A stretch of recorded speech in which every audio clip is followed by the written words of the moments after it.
En RDC, la mission d'audit de l'Organisation internationale de la francophonie a rendu public le rapport sur le fichier électoral de la CENI.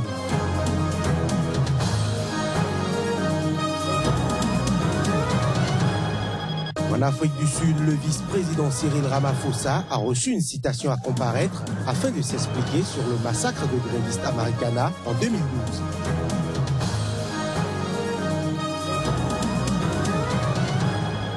Enfin, au Gabon, la plateforme revendicative dite Dynamique Unitaire devient une confédération syndicale à part entière.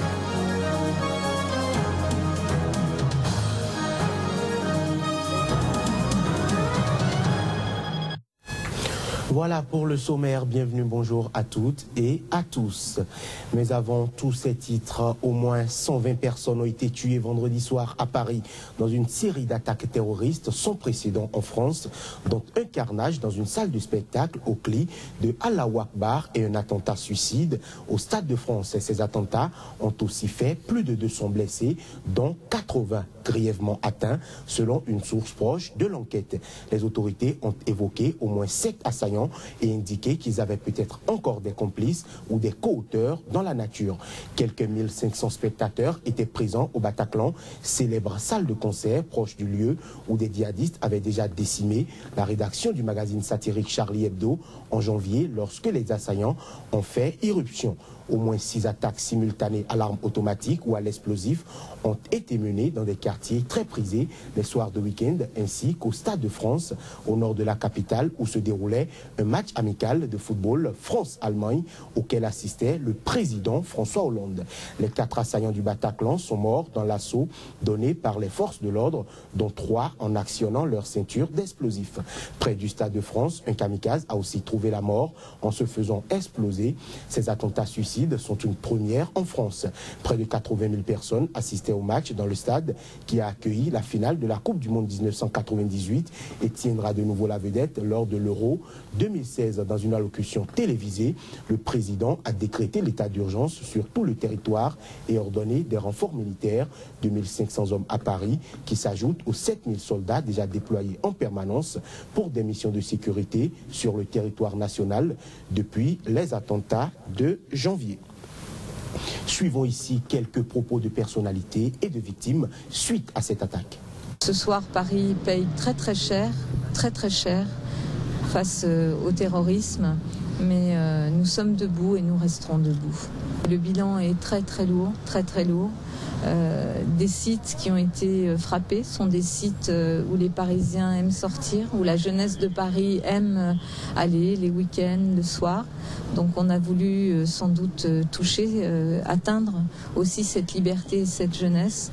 Le bilan est terrible et donc je veux dire à nouveau aux familles, aux victimes que nous sommes à leur côté. On a réussi à s'échapper par une porte dès qu'il était à même la Seine et on s'est caché pendant 2 heures à 25 dans une pièce, les uns sur les autres recroquevillés à entendre tous les coups de Kalachnikov, les gens comme si les gens se faisaient torturer, les gens avaient mal parce que se faisaient tirer dessus. Au bout de 2 heures, on a entendu des noms, des prénoms et c'était je sais pas, le GIGN ou je sais pas quoi. Enfin, en tout cas les flics et ils nous ont demandé de sortir les mains en l'air, de sortir les blessés. Et on est sortis, ils nous ont protégés. C'était une boucherie, c'était un carnage, des gens morts partout et voilà. On vit un cauchemar, on ne sait pas, on a l'impression de... C'est pas la réalité, c'était pas vrai là. C'est pas trop ce qu'on vient de vivre en fait. Et puis là, voilà, moi je sais qu'il n'y a que des bruits de balles qui retentissent dans ma tête. Et de carnage. En République démocratique du Congo, la mission d'audit de l'Organisation internationale de la francophonie a rendu public jeudi le rapport d'audit sur le fichier électoral de la Commission électorale nationale indépendante. L'OIF invite le gouvernement et le législateur congolais à poursuivre les réformes sur l'état civil sur la base d'un recensement général de la population et recommande à la CENI d'entreprendre les réformes en insérant les jeunes majeurs. Reportage Yeyet Mavinga Nzao.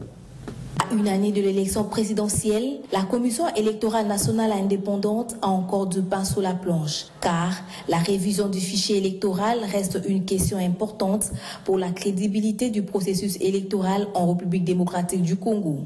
Selon la mission d'audit de l'Organisation internationale de la francophonie, le fichier électoral a été officiellement stabilisé et fiabilisé, mais il ne permet pas d'organiser des élections répondant aux standards internationaux, car ce fichier contient énormément de failles, notamment avec 30% de doublons, des militaires et policiers enrôlés, et à cela s'ajoute 1,6 million d'électeurs décédés depuis 2011. Cette mission de la francophonie exige quelques recommandations aux autorités nationales et à la CENI.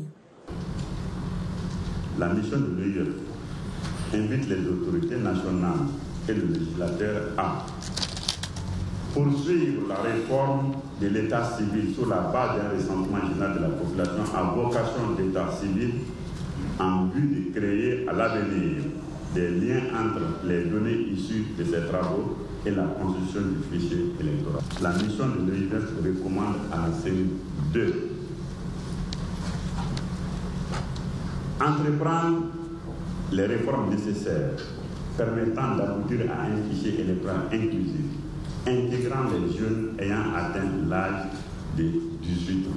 Soulignons que, pour la mission d'audit de l'Organisation internationale de la francophonie, l'acquisition d'un fichier acceptable et respecter le délai de la Constitution pour les élections en novembre 2016 serait possible s'il y a volonté politique.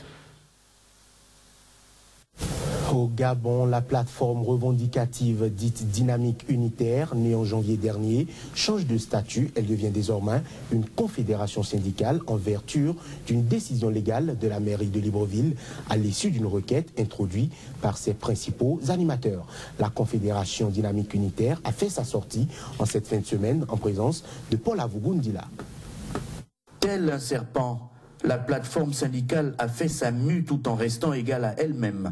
En devenant confédération syndicale, son nouvel engagement en faveur des travailleurs s'inscrit dans la même lignée que la confédération mise en place en janvier dernier, rassure Jean-Rémy Yama, le principal stratège et initiateur. Cet enseignant en mécanique des fluides est l'auteur de cette alchimie dont l'objectif, a-t-il précisé, est de donner une légalité aux actions de cette organisation, souvent chargée par la police pour ses sorties qualifiées d'illégales et de troubles à l'ordre public. Nous avons des travailleurs qui doivent suivre de près tout ce qui se fait. Les prélèvements des travailleurs, s'agissant de la CNAMGS, s'agissant des pensions de retraite à venir. La dynamique unitaire New Look entend poursuivre le combat de son ancêtre en vue d'obtenir la satisfaction des points restés en suspens, mais aussi améliorer le nouveau système de rémunération qui présente, selon elle, beaucoup d'inégalités. Une question que le ministre de la fonction publique rejette d'un revers de la main. Il estime qu'elle aura été traitée en long et en large. Vous pouvez comparer tous les bulletins et vous verrez ce que l'agent X avait le mois dernier et ce qu'il a ce mois.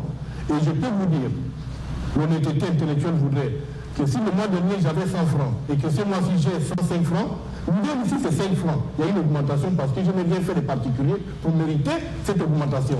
Forte d'une trentaine de syndicats, la Confédération Dynamique Unitaire, au-delà de la revendication, a dit être désormais une force de proposition qui privilégiera le dialogue et tous les autres moyens de recours avant la grève. Elle s'ouvre donc à tous les travailleurs du Gabon et tiendra son premier congrès extraordinaire les 18 et 19 décembre prochains à Libreville. Au Bénin, depuis le 10 novembre, le procès portant sur l'assassinat du cadre de l'administration des finances, Urbain Danivro, disparu le 17 août 2010, retient toutes les attentions très suivies par les uns et les autres, surtout avec les tonitruantes déclarations des présumés assassins. Les Béninois se préoccupent davantage de la séparation des pouvoirs et saluent la justice qui, à leurs yeux, est en train de faire son travail. Voici quelques réactions. Vraiment, il ne faut pas s'attendre à ce qu'on voit plus clair, mais il y a quand même une satisfaction de voir que la réaction de la justice n'a pas voulu qu'on clôture le dossier comme ça, en catimini, et que, bon, là, ils ont remis ça en surface. C'est déjà quelque chose, c'est à l'acquis de la justice béninoise. Ce qui est évident, aujourd'hui, nous sommes heureux que le procès ait lieu avant la fin du système, avant la fin de ce régime. Donc, moi, je suis très optimiste au regard de tout ce qui est dit depuis 72 heures. Et nous croyons que nous irons certainement vers la fin de cette affaire scabreuse qui a terni l'image de la République. Moi, selon moi, on ne peut pas trouver la vérité. Parce qu'on m'appelle le nom des ministres, les gens viennent demander, ils disent que sont pas dedans, ils sont. C'est un peu flou, quoi. C'est pas bon. En vue de quand tu entends, tu sais que ce n'est pas les vrais assassins. À mon avis, c'est comme ça. Moi, mon problème n'est pas même dans l'issue qu'on aura par rapport à ce procès, mais je suis en train de voir seulement ces révélations qui sont sorties aujourd'hui. Et je dis, si ces réalités ont été, si ces faits ont été vraiment vérifiés, ça veut dire que nous sommes tous les Béninois alors en insécurité. Que la vérité n'a qu'à triompher. Nous souhaitons tous la vérité. Mais le temps, ce temps-ci, sincèrement, c'est le temps qui est en train de me gêner un peu. Puisque nous sommes à la fin du mandat d'un régime auquel, sous son temps, il paraît que le dossier s'est passé. Donc, sincèrement, le temps qu'on a choisi pour ce dossier, chez moi, c'est un dossier, le temps n'est pas du tout bon, puisque nous traversons des moments vraiment sensibles. En Afrique du Sud, le vice-président Cyril Ramaphosa a annoncé ce jeudi avoir reçu une citation à comparaître devant un tribunal. Il lui est demandé de s'expliquer sur le massacre de 4 mineurs grévistes tués par la police à Marikana en 2012. Les mineurs avaient été abattus le 16 août 2012 sur le site de la mine de platine de la société Lomé, près de Rustenburg, dans le nord, la pire fusillade policière depuis la fin de l'apartheid en 1994. Personne n'a été poursuivi à ce jour pour la tuerie de Marikana, tandis que les familles de victimes se battent toujours pour obtenir des dommages et intérêts. Une commission d'enquête indépendante a déjà dédouané Ramaphosa, membre du conseil d'administration et actionnaire de Lomé jusqu'en janvier 2013, est devenu vice-président du pays après les élections de 2014. Mais des partis d'opposition et des avocats de victimes ont mis en cause son rôle dans le massacre pour avoir demandé, la veille de la fusillade, le recours à la force publique pour rétablir l'ordre sur le site minier, alors en grève.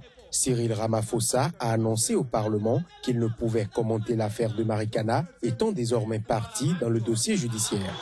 Le porte-parole du Parlement a précisé que les avocats de certaines victimes de la fusillade de Marikana étaient à l'origine de cette citation. La présidence a pour sa part indiqué que Ramaphosa avait demandé à ses avocats d'établir sa défense. En octobre, le chef de la police nationale, Riek Yega, a été suspendu par le président sud-africain, Jacob Zuma, après que la commission indépendante ait recommandé une enquête sur ses capacités à occuper son poste. Cette commission, présidée par le juge Ayan Farlam, avait attribué la responsabilité de ce drame essentiellement aux policiers et exonéré tous les responsables politiques.